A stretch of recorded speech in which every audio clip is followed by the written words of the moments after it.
Dominicains au Rwanda. Commémoration du martyre des enfants innocents. Le 28 décembre de chaque année, l'Église nous invite à commémorer le martyre des enfants innocents.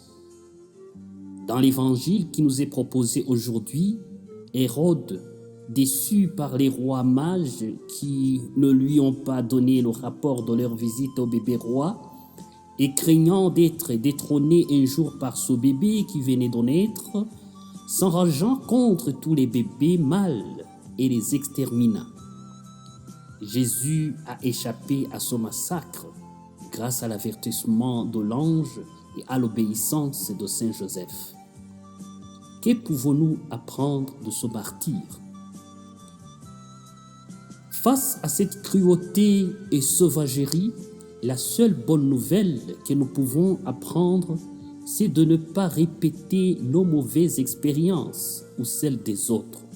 Ce passage évangélique nous avertit et nous montre que la rivalité, la peur de perdre son pouvoir et sa position dans la société et la colère incontrôlée, une fois combinées, peuvent nous mener à des actions immorales comme ce massacre des enfants innocents ou aux autres formes de génocide ou de criminalité qui endeuillent encore beaucoup de familles et de pays. Aujourd'hui, la rivalité, la peur de perdre sa position dans sa famille, dans une société ou dans une entreprise et la colère incontrôlée qui peut y découler existent encore. À cause de ces sentiments négatifs, n'importe qui peut tomber dans leur piège comme Hérode. C'est le cas des avortements par la peur, d'aucuns dira-t-on. C'est le cas des empoisonnements dans des quartiers. C'est le cas des diffamations dans le milieu de travail. C'est le cas des emprisonnements et des tueries non fondées dans des systèmes politiques et dictatoriaux, etc.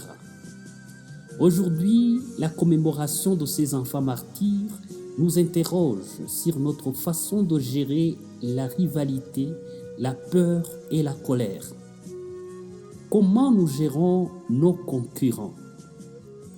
Qu'avons-nous peur dans la vie? Qu'est-ce que la colère m'entraîne à faire facilement dans ma communauté, dans ma famille, au travail et dans ma société? Prions Dieu pour qu'il nous donne la sagesse de mieux gérer nos sentiments négatifs, maintenant et pour les siècles des siècles. Amen.